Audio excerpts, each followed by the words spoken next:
Santa Claus stood on the ledge and stared down at the wolves. Early morning wind whipped his long beard. His breath steamed in the chill. One of the wolves looked up at him, then to her mate lying still on his side. She let out a whimper and pawed at her mate, but the mate didn't move. She barked up at the white-bearded man. Santa's face twitched, but he did nothing but stare. The man searched the sky, found no sign of the ravens, hadn't heard them since yesterday morning. He knew what that must mean. The trail was cold. Without the ravens, Krampus could be anywhere, could be 1,000 miles away. He was wasting his time here. He heard a horn far away from the east. He turned toward it, pulled out his own horn, and blew. The sound echoed across the valley, a sound most mortal ears would miss, a sound that would carry halfway across the world. A few minutes later, he caught sight of a sleigh flying toward him over the far ridgeline. It was smaller than his Christmas sleigh, drawn by 2 great goats, Tengrisny and Tangost.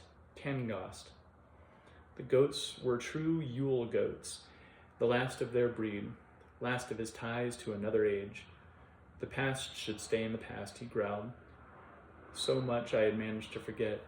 Now Krampus returns to resurrect old ghosts. Santa looked heavenward.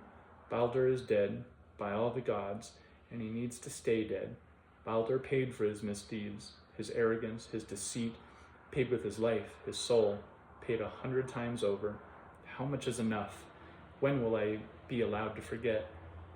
The sleigh floated down and came to a skidding stop on the rough road.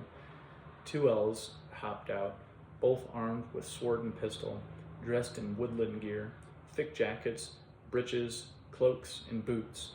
They scanned the hills with keen eyes as they strolled up to Santa Claus, the top of their heads only reaching as high as his belt. They peered down the ravine at the 2 wolves. Is Frecky dead? Tal, the younger of the 2 elves, asked. No, Santa replied, but will be soon, I'm afraid. Can we do anything?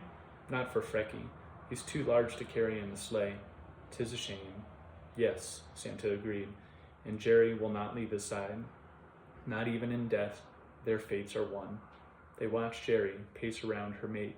She licked his fur and again looked to the white-bearded man. She barked, then her bark turned into a whine. We can't just leave them like this, Tal said. There has to be something we can do. It is sad, but they are of the past, and like all ancient ones, their time is done. Santa turned, mounted his sleigh.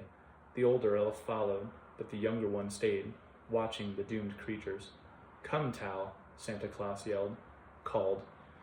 Do not make this harder than it needs to be. Do not make this harder than it need be. The elf bit his lip, left the ledge and the wolves behind, ran, and leapt into the sleigh. The older elf snapped the reins. The 2 goats bleated and leapt skyward, pulling the sleigh up over the trees. Tal watched the wolves become smaller and smaller until they were just 2 tiny specks, alone in the forest. As the sleigh disappeared over the ridge, the wolf set back her head and howled. The mournful, forlorn sound echoed through the snow-covered hills.